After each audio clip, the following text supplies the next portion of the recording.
Currently, there is an authoritarian status quo in Turkey. The most likely change is democratization starting with the 2023 elections. As this means transferring power from the palace to the people, the palace will resist.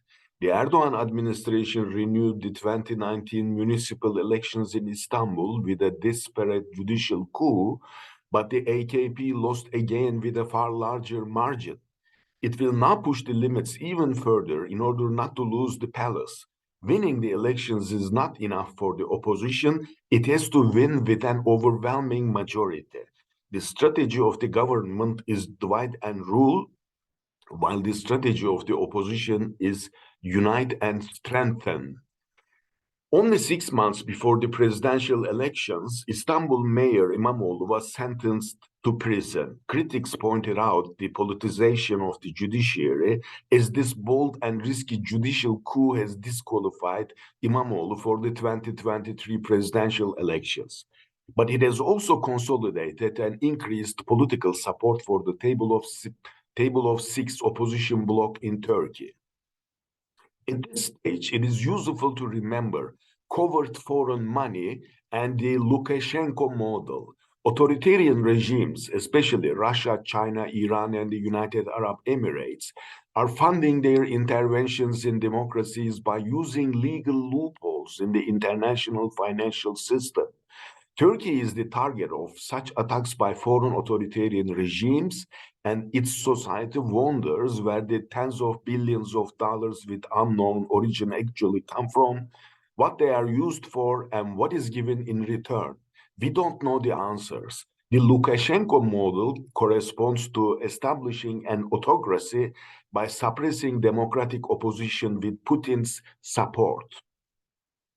Regimes that use corruption as a strategy do not only interfere in the elections and other democratic processes of foreign countries, they also blackmail and control corrupt local autocrats, extorting concessions from them against their country's national interest. Hence, the prerequisite for nations to get out of this wolf trap is sustainable democratization. This video tries to simplify complex dynamics to provoke a constructive discussion. No financial support and no conflict of interests are involved. Turkey's choice 2023, Islamist-Eurasianism or European integration. Turkey's established foreign policy vision is currently anti-Westernism, based upon Ihwanism together with its utopian and adventuresome characteristics, and on Eurasianism, which is associated with autocracy and corrupt state capitalism. The formal EU membership process of Turkey can be quickly revived by a democratic government that may be elected in the 2023 elections, and this EU membership process can provide the structure for the achievement of democracy, rule of law, social justice, and a competitive and rules-based market economy.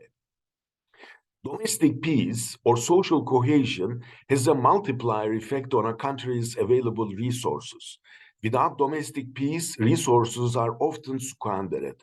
With internal peace, they may turn into prosperity and socio-economic development. A state without social harmony is bound to be a loser in international relations as well. Democracy is like electricity in offering tangible benefits, but demanding skillful and careful handling.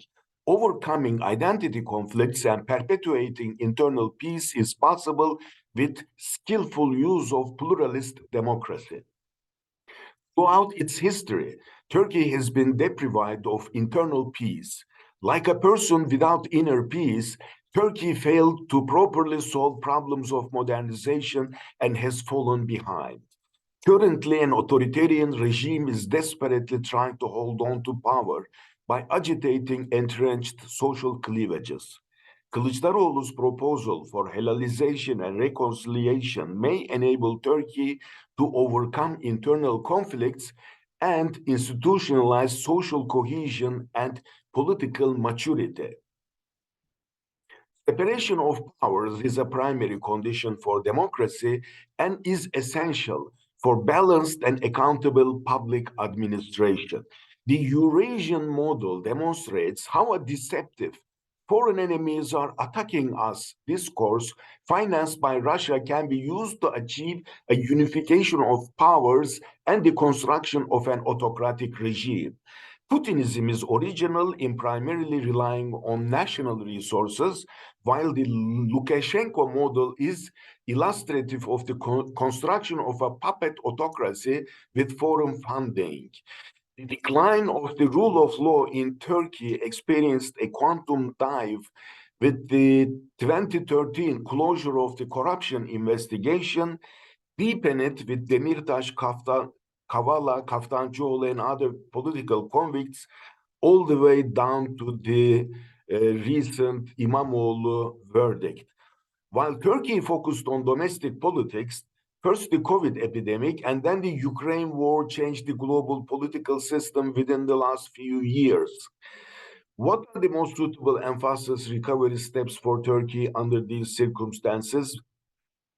I propose a change of government in 2023 and immediate transition to democracy, rule of law, and rules-based market economy, and eventual EU membership together with becoming a democratic and prosperous center of production, technology, and culture in Afro-Eurasia.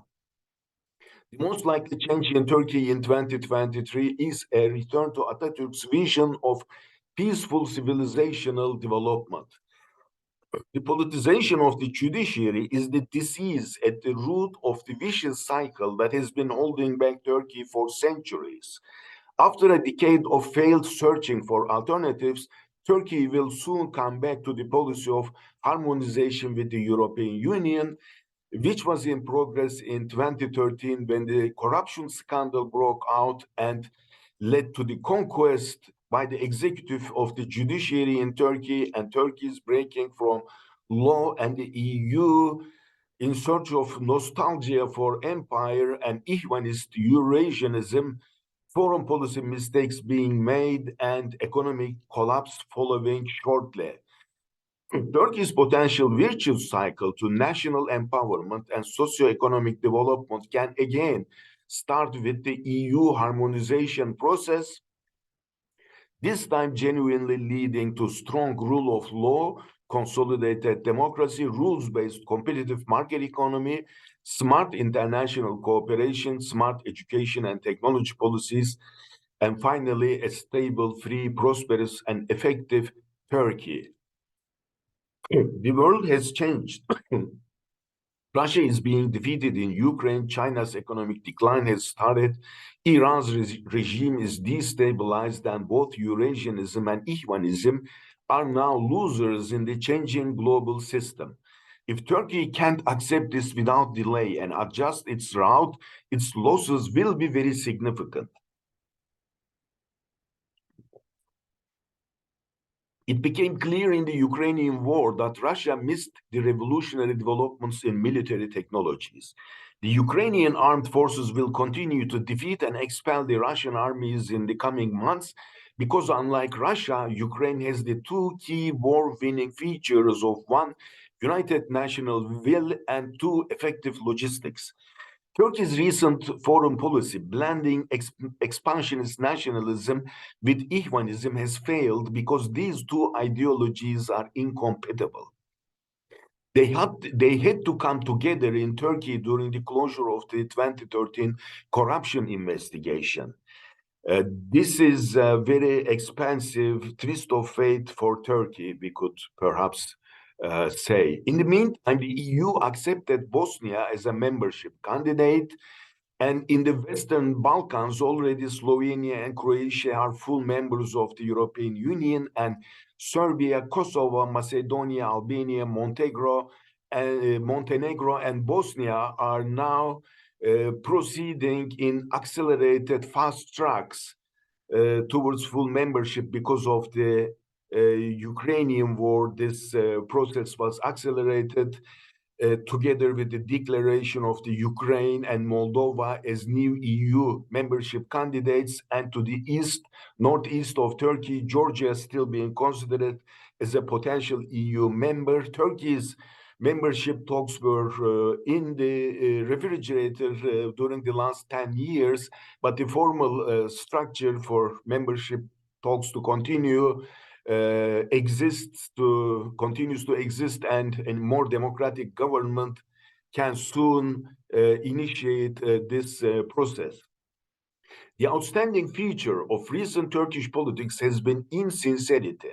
Initially, Erdoğan and his AKP promised: one, a conservative but secular democracy that would embrace all elements of society; two, a rules-based free and fair market economy; and three, rapid EU integration. Failing in all three promises, recently President Erdoğan has been justifying his irrational interest rate cuts with religious dogma. Egyptian and non-Egyptian politicians who support the Ikhwan or the Muslim Brotherhood regularly make the Rabia sign. Erdoğan also interprets the four finger sign as one language, one flag, one homeland, one nation when in Turkey. Therefore, the Rabia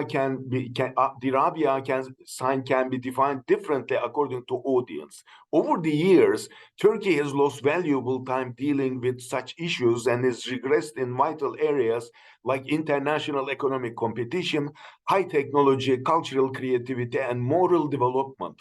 It lost vital human resources and clean capital. Years are needed to correct this situation with smart education, technology, and development policies. Nevertheless, quick recovery and rapid progress are feasible for skillful democratic governments that can enlist available international resources and can use them honestly and efficiently. The Islamist ideology of the far-right Ikhwan organization, established by Hassan el-Banna in Egypt in 1928, is incompatible with Turkey's constitution. It has also been experimentally confirmed that it is not in Turkey's national interest to tie its foreign policy to Ikhwan and to accept it as an essential partner in the Middle East. The overwhelming majority of Turkish citizens have never even heard of Hassan el-Banna, whose ideology and organization influenced Turkey's grand strategy, politics, and economics through Erdoğan and the AKP. In the past, Turkey intervened in Egypt, Saudi Arabia, and the United Arab Emirates through Ikhwan, but has had to step back in all three cases. Eurasianism is the Russian effort for envisioning and propagating military, political, economic, and cultural dominance within the geography extending from Central Europe to the Siberian Far East. Turkey's popular interest in the issue mostly stems from sympathy for linguistic and ethnic relatives in the region. After the 2013 corruption crisis, the Erdoğan administration increasingly turned to the material and moral support offered by Russia and the other Eurasian autocracies. Erdoğan's fundamental technique for consolidation of power is perception management. Specifically, it involves repeatedly triggering the nostalgia for empire and power deeply rooted in Turkish society. In addition to narratives based on former Ottoman grandeur, nostalgic Eurasian themes are also prime resources for such techniques of collective perception manipulation. The red countries on this map have listed Ikhwan as terrorist organization. This map clearly illustrates why and how Eurasianism and Islamism are radically incompatible with each other. A realistic and efficient option for Turkey is to use EU harmonization for rapid democratization, to build up rule of law, and to construct an efficient free market economy. Such a democratic Turkey can become a center of production, making best use of opportunities that its location at the meeting point of three continents will bring. Democratic Turkey can rapidly obtain and efficiently use capital, technology, and other resources from the West in areas such as sustainable and socially fair economic development, clean energy, digital transformation, education, health, and science. This democratic Turkey can intensify cooperation with Asian and African countries, contributing to global peace and development.